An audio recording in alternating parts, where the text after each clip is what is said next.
And 5 years later, at 3 o'clock in the morning, the Lord woke me up and said, "You need to call Todd Chance."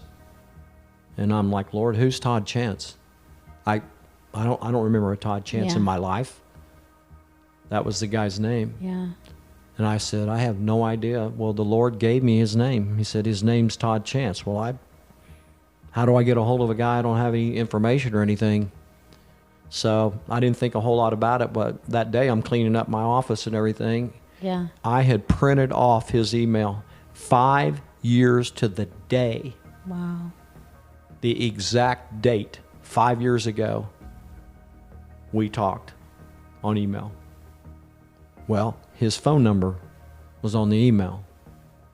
So I called him up, and he got on the phone, and I said, "Is this Todd Chance?" He said, "Yeah." He said, "Who's this?" And I told him, I said, "Well, I was sitting on a plane with you coming back from North Carolina one time."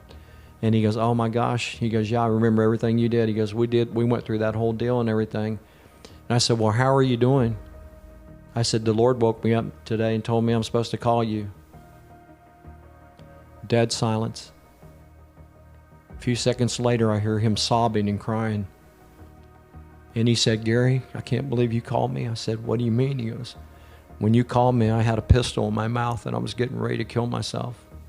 And you called me on the phone."